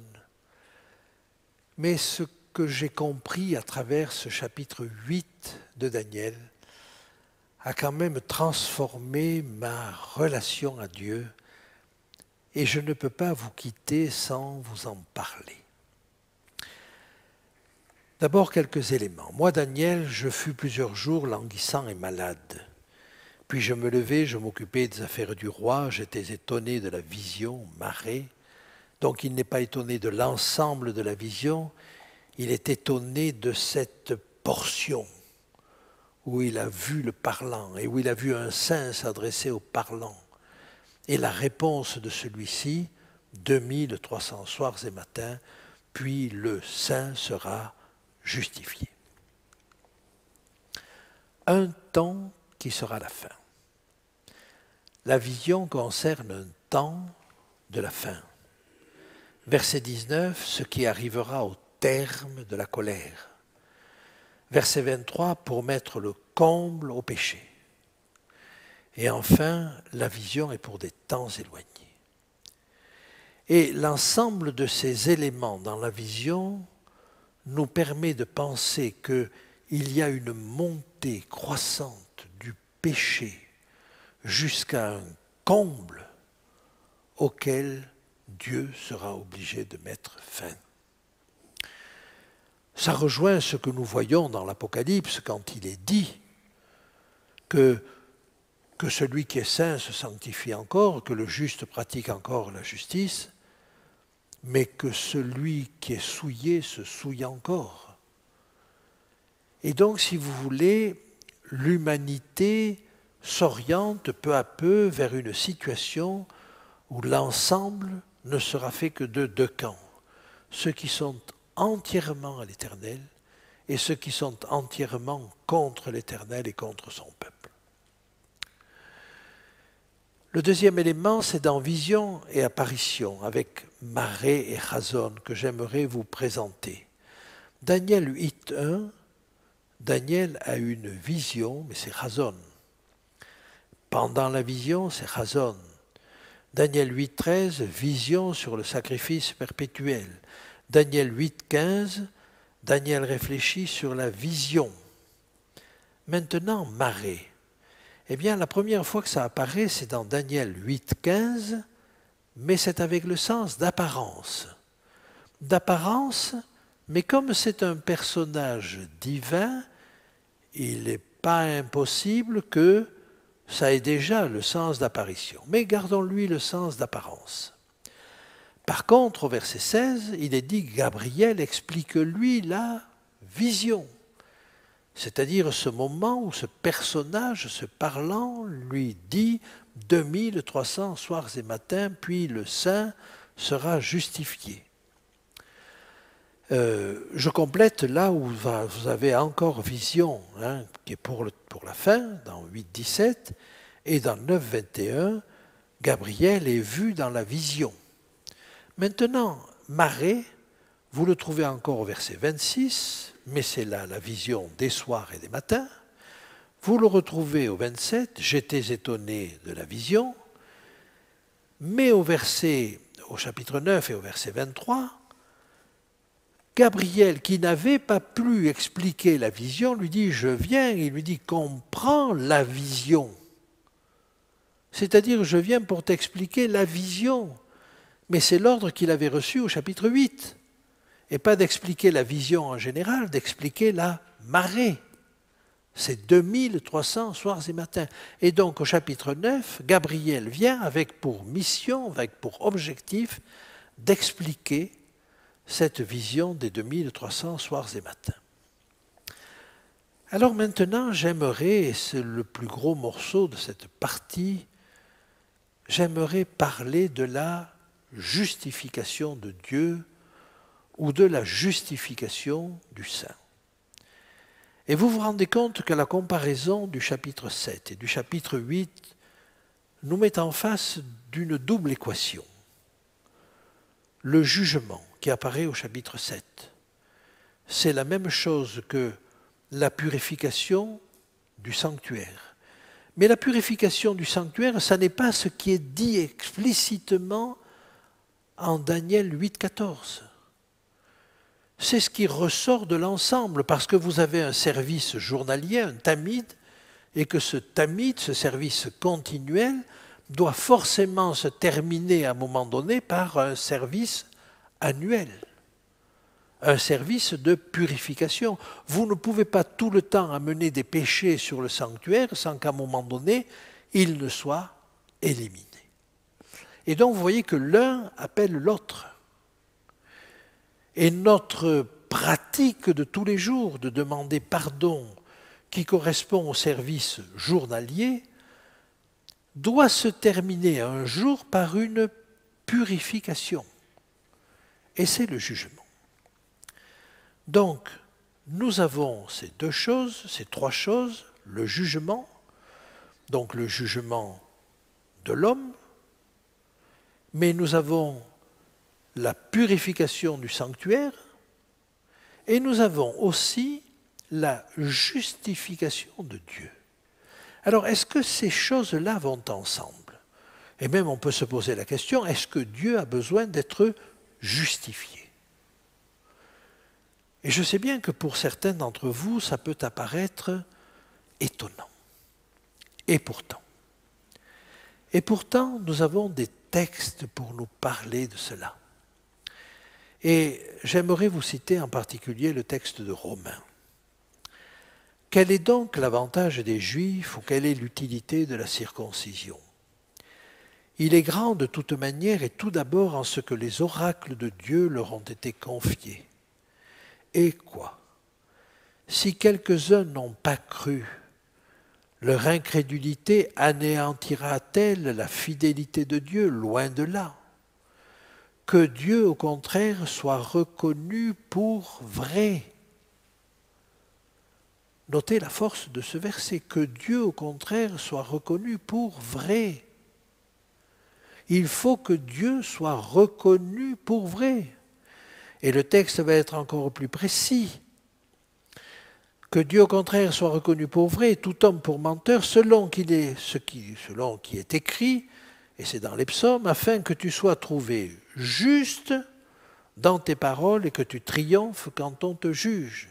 C'est-à-dire que tu sois justifié. Je n'invente pas le texte. Alors je sais bien que ça paraît étonnant, mais j'aimerais vous dire que je ne suis pas le seul à parler de la justification de Dieu ou de la vindication, comme disent les anglo-saxons. Et j'aimerais développer ce thème-là devant vous un petit peu plus. Vous avez donc là un premier texte qui nous parle de la justification de Dieu. Maintenant, le jour des expiations jusqu'au bout, et vous avez vu que le transfert des péchés sur le bouc pour Azazel est ce qui correspond, ça fait partie du service du jour des expiations. C'est-à-dire qu'à un moment donné, tous ces péchés chargés sur le sanctuaire, chargés sur le grand prêtre, et le grand prêtre, nous le savons, est l'image de Christ, tous ces péchés-là vont être reportés, confessés sur la tête du bouc pour Azazel. Et là, je vais lancer quelque chose dont j'espère que vous ne serez pas choqués. Mais vous vous rendez compte que tous ces péchés qui sont reportés sur Christ, Christ en est le porteur, oui, mais il en est le porteur temporaire. Jusqu'au temps où tout cela sera reporté sur Azazel. J'ai fait une expérience douloureuse et je pense que je vous l'avais racontée. Un jour, alors que j'expliquais ce qui se passe dans le sanctuaire, dans tout un groupe qui n'était pas habitué et pas spécialement connaisseur du sanctuaire, et j'expliquais ces choses et le transfert du péché. Et à la fin de l'exposé, quand j'arrive au bouc pour Azazel, une des personnes de l'assistance me dit « Mais alors si je comprends bien, le dernier qui porte mes péchés, c'est Azazel, c'est Satan. Alors c'est Satan qui me sauve. » Et je vous avoue qu'il y avait là quelque chose d'une logique à laquelle, à l'époque, je n'ai pas su répondre. Maintenant, je saurais que répondre. Je ne sais pas si vous savez que certains commentateurs, certains théologiens en sont venus à dire que le bouc pour Azazel était une image de Jésus, parce qu'il portait nos péchés à la fin. C'est évidemment une erreur que l'on ne peut pas accepter, mais je vous dis, ça existe. Ça existe. Et je ne peux pas aller dans ce sens-là. Et donc, je rapproche ces deux événements. Le fait que les péchés sont reportés sur Azazel et la justification de Dieu. Si les péchés étaient jusque-là sur Jésus et sont reportés sur Azazel, alors ça veut dire que Dieu est justifié, qu'il est dégagé de ces choses-là.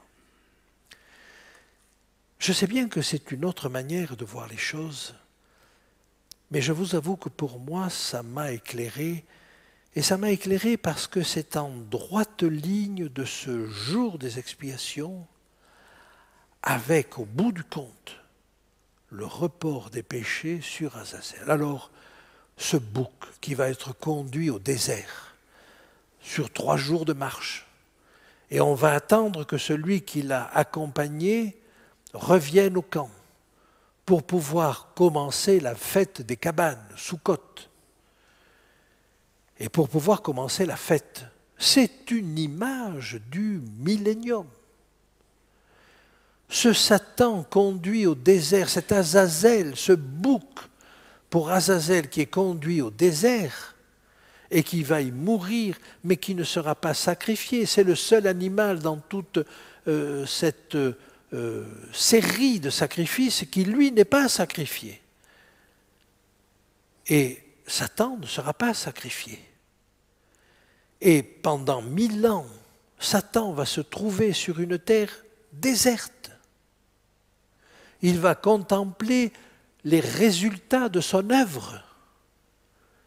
Et c'est cela qui nous est dit à travers le bouc pour Azazel, mais il va contempler son œuvre chargée de tous ces péchés qui ont été confessés, qui ont temporairement été sur Christ, mais qui sont maintenant reportés sur le véritable auteur du péché. Une fois de plus, je vous le dis, je n'aimerais choquer personne. Mais je suis obligé de vous dire quand même que des éléments de la justification du saint sont ailleurs dans le texte. Et j'aimerais vous parler maintenant du sanctuaire céleste avec cette nécessité de le purifier. Combien de fois ai-je entendu que le sanctuaire céleste, rien n'était commis de mauvais et que par conséquent, il n'avait pas besoin d'être purifié comme le sanctuaire terrestre. Eh bien, regardez ce texte des Hébreux. Hébreux 9. Et presque tout, d'après la loi, est purifié avec du sang. Mais sans effusion de sang, il n'y a point de pardon. Il était donc nécessaire, puisque les images des choses qui sont dans les cieux.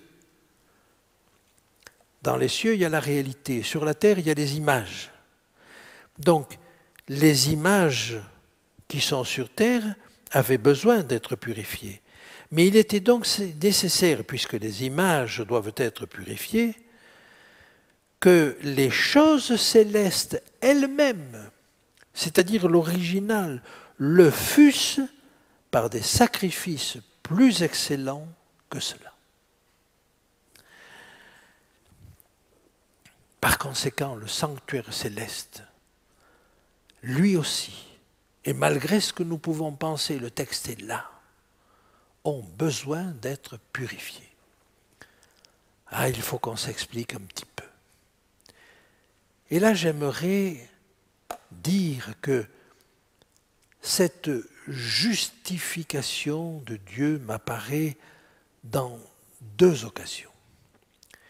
Et je vois la justification du saint une fois à l'occasion du jugement de la maison de Dieu et du jugement des vivants en particulier. Et je vois une deuxième occasion pendant le millénium, lors du jugement des réprouvés. Et laissez-moi vous montrer cela. J'aimerais vous montrer maintenant, et je ne sais pas si vous le voyez, si les couleurs ont été bien choisies, malheureusement peut-être pas, mais j'aimerais, vous le voyez là ou non? Oui, c'est difficile. Bon, pardonnez-moi, j'aurais dû choisir d'autres couleurs, mais j'ai repris ça de notre montage et je n'ai pas été clairvoyant, mais pardonnez-moi. Mais j'aimerais comparer devant vous deux textes. Apocalypse 5.12 et Apocalypse 7.12. L'un se trouve au début du jugement, dans la scène d'inauguration du jugement. Et vous avez là un texte où les anges disent à l'agneau immolé qui est là, tu es digne de recevoir, et vous avez une série de 7 éléments. Tu es digne de recevoir la puissance, la richesse, la sagesse, la force, l'honneur, la gloire et la louange. Et puis au chapitre 7 et au verset 12, alors c'est une louange qui est adressée à l'agneau et à Dieu, et où il est dit « Amen ». À toi soit la louange, la gloire, la sagesse, l'action de grâce, l'honneur, la puissance et la force. Quand vous comparez ces deux listes, vous voyez que la puissance s'y trouve dans les deux cas.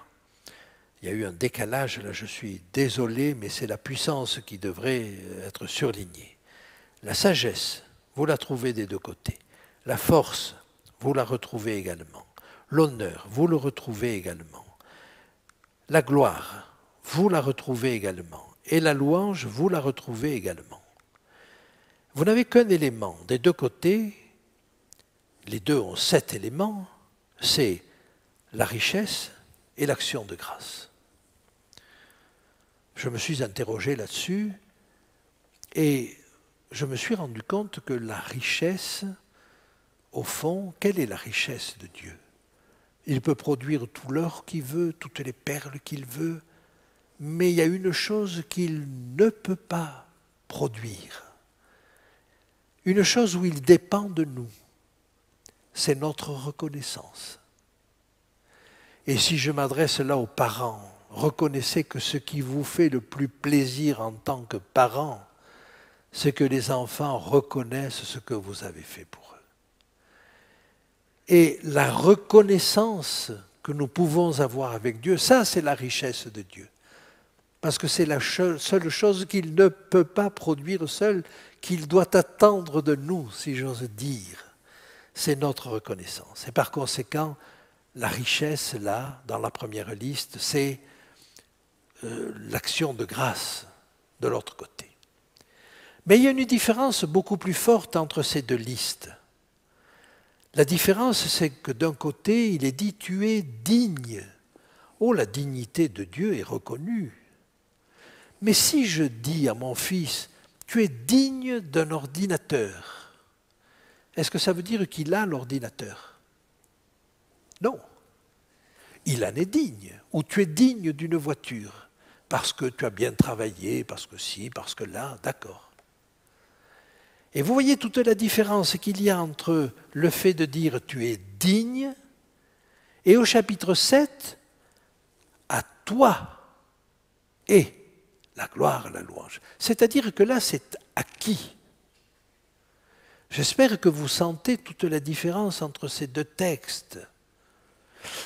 Et à ce moment-là, il nous faut nous demander que s'est-il passé entre le chapitre 5 et le chapitre 7 pour que les anges et la société céleste dans son ensemble disent d'un côté « tu es digne », mais de l'autre côté « ça y est, c'est acquis ».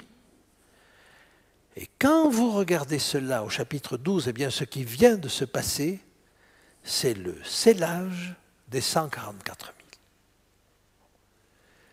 C'est-à-dire que le scellage des 144 000 pour l'univers entier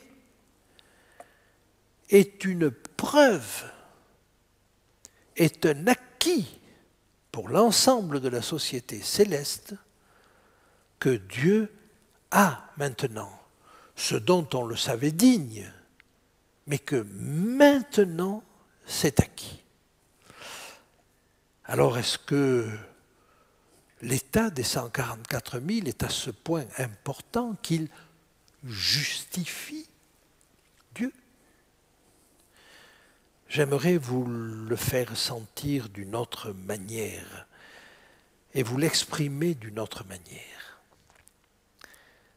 Je vais comparer l'action de Dieu, l'action de Christ quand il nous pardonne, à l'action d'un juge qui libère un coupable. N'avez-vous jamais dit ou n'avez-vous jamais entendu dire « mais si Dieu existait, il n'aurait pas fait ceci ou cela » ? Ne vous êtes-vous jamais posé la question « mais pourquoi Dieu a-t-il créé Satan ?» Et une fois qu'il l'a créé et qu'il a vu les dégâts que ça commençait à faire, pourquoi ne l'a-t-il pas détruit? Et vous voyez que ça, ces questions, elles reviennent en permanence. Mais quand nous disons cela, est-ce que nous n'accusons pas Dieu? Est-ce que nous ne sommes pas en train de dire « mais il aurait pu faire mieux » ? Est-ce que Dieu ne doit pas être justifié de cette suspicion? Vous comprenez? J'essaie de vous dire que dans notre raisonnement, dans notre questionnement, nous nous posons la question de la justification de Dieu. Eh bien, je crois que la justification de Dieu arrivera et viendra, et que nous aurons des réponses à ces questions. Mais j'ai envie de vous dire, est-ce que vous êtes heureux que Jésus vous pardonne? Est-ce que vous êtes heureux que Jésus, au lieu de dire « celui-là il a péché, je l'élimine », dise « non, je lui donne une autre chance » et une autre encore derrière. Et il va dire à Pierre, non pas 7 fois comme le disait Pierre, mais 70 fois 7 fois. Et donc vous voyez qu'il y a là une action de Dieu qui nous donne une autre chance, et nous voudrions qu'il l'ait supprimé à Satan, mais nous l'accepterions pour nous. Mais si nous l'acceptons pour nous, Satan était une de ses créatures. Et pendant des milliers d'années, Dieu a cherché à sauver Satan et ses anges. Et donc c'est le pardon même de Dieu, cette capacité à nous donner d'autres chances que nous contesterions si nous lui contestions le fait d'avoir gardé en vie Satan. Mais tout cela doit être justifié. En quoi les 144 000 viennent-ils justifier? Et je reviens à l'image du juge qui relâche un coupable.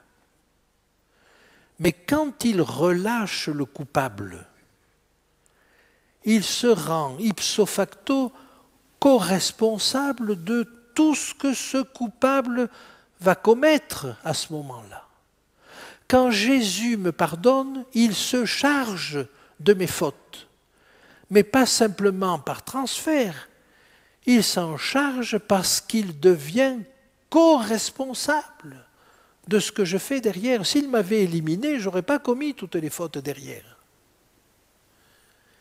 Et là, c'est une manière de penser qui est sans doute un peu différente du schéma que nous avons d'habitude.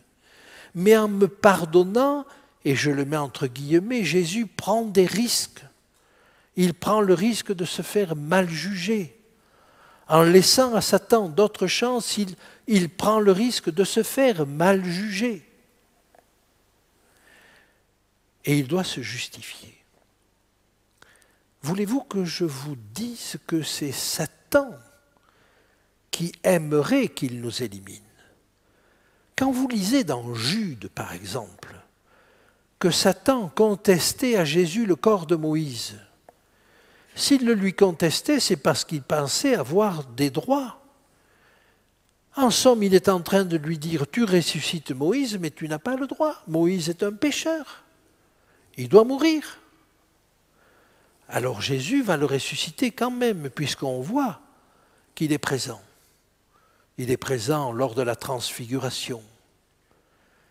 Mais vous voyez que l'ennemi, lui, aurait aimé que s'applique cette loi. Le jour où tu en mangeras, tu mourras, et tu mourras de manière définitive. Eh bien, Jésus n'a pas obéi à cette loi. Mais ce faisant, il tombe sous le coup de l'accusation, excusez-moi, de Satan. Il tombe sous le coup de la suspicion de ne pas avoir appliqué la loi. Alors je reviens au juge. Quand le juge relâche un coupable, qu'il remet en liberté quelqu'un qui est capable de nouveau de commettre le mal, qu'est-ce qui va justifier ce juste-là, ce juge-là? Mais c'est la conduite que va avoir celui qu'il relâche. Si celui qu'il relâche se conduit bien, alors on va pouvoir dire le juge a eu raison de le faire. Mais s'il se conduit mal, alors non seulement on va condamner celui qui de nouveau s'est enfoncé dans le péché, mais on va dire au juge, tu vois, tu es responsable de tout ça. Donc la conduite de ceux qu'il relâche, c'est cela qui va justifier le juge. Et quand les 144 000 qui ont remporté la victoire sur tout péché, et je vous rappelle ce qu'avaient été nos études sur l'Apocalypse, quand ces gens-là sont scellés, ils sont la preuve que Jésus a bien fait de les pardonner et de les relâcher. Son action de pardon est justifiée à ce moment-là. Et j'aimerais vous amener vers un deuxième aspect de la justification et conclure par cela. C'est la justification pendant les 1000 ans. Vous savez que nous serons appelés à juger pendant les 1000 ans. Alors nous allons juger Satan, nous allons juger les démons. Mais il se trouve que cette période est comparée à un festin, le festin des noces de l'agneau. Et j'ai l'habitude de dire, s'il s'agit pendant 1000 ans de regarder tout ce que les mauvais ont fait de mal, eh bien ce ne sera pas un festin. Mais par contre, ce que nous allons examiner aussi, mais sous un autre angle, c'est tout ce que Dieu a fait pour le salut de tous ceux qui sont perdus, qui n'ont pas vraiment voulu accepter ce salut. Et alors ça, mes amis, ça c'est un festin. Se rendre compte de toutes les interventions de Dieu.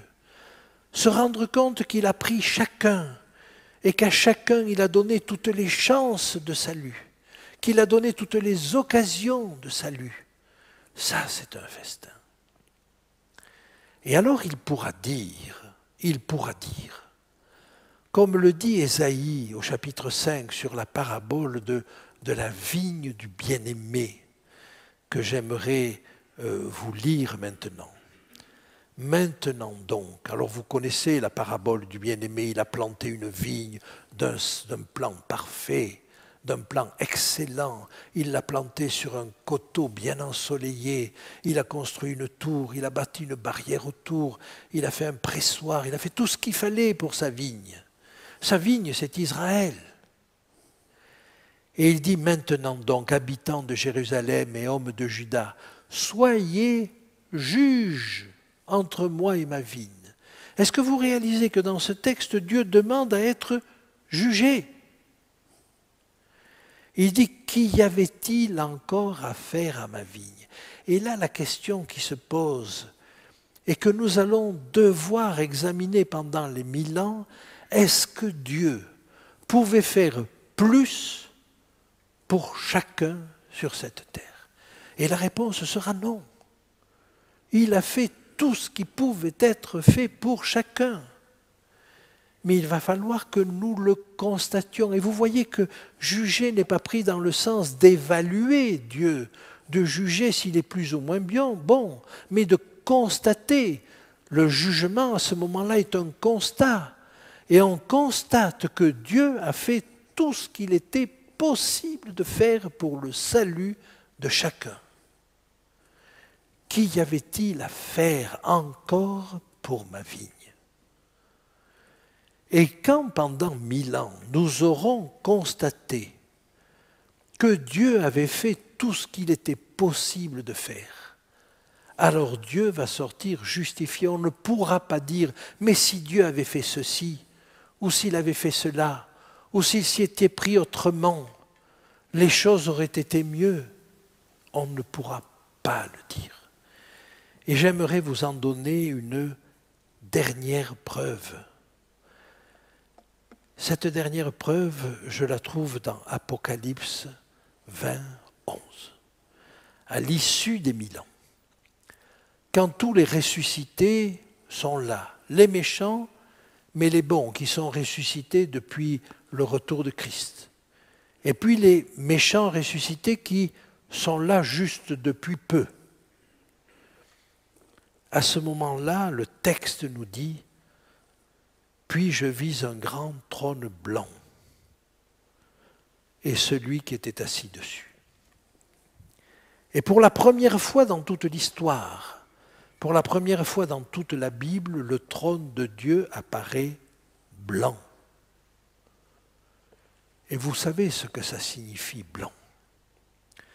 C'est-à-dire que Dieu, après 1000 ans d'examen de toute l'histoire, d'examen des méchants bien sûr, mais d'examen de tout ce qu'il a fait pour chacun, alors il apparaît aux yeux de chacun qu'il est justifié, qu'il n'a rien à voir avec le péché, qu'il l'a combattu de toutes les manières.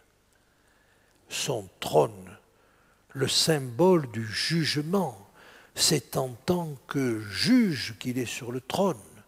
Dieu est assis, nous dit le psaume, sur son trône en juste juge. Alors son jugement apparaît hors de toute accusation. On ne pourra plus l'accuser d'avoir laissé vivre Satan. On ne pourra plus l'accuser d'avoir laissé mourir les chrétiens dans les arènes. On ne pourra plus l'accuser de tout cela, parce qu'on verra qu'il n'a eu qu'un objectif auquel il s'est donné entièrement et auquel il a employé tous ses moyens, c'est le salut de tous. Son trône apparaît blanc. Il est justifié. Et vous voyez donc que le processus du jugement qui commence dans Daniel 7 et qui nous est révélé à travers la purification du sanctuaire, le texte de Daniel 8 est en train de nous dire que cette purification du sanctuaire, c'est la justification du saint. À partir de cette période, et nous verrons demain que c'est en 1844, mais à partir de cette période-là commence un processus de justification de Dieu qui va durer jusqu'à la fin des 1000 ans. C'est un processus de jugement de l'homme, mais comme nous le dit le texte de Romains, ce jugement de l'homme, il conduit à la justification de Dieu. Et bien que Dieu nous aide à voir clair dans ces choses-là, et une fois de plus, je ne voudrais choquer personne, mais je voudrais vous dire que ces choses-là rassemblés dans ce faisceau que je viens de vous présenter, qui est peut-être un peu long, a changé ma conception du jugement, a changé ma compréhension de Daniel 8 et a changé ma relation à Dieu. C'est autre chose que je vois maintenant. Et je ne veux pas bloquer qui que ce soit dans une interprétation. Mon propos n'est pas là. Mais mon propos est de dire que le texte de Daniel 8 va peut-être bien au-delà de ce que nous imaginons à première lecture. Je vous remercie de votre attention et maintenant vous avez le droit de poser toutes les questions.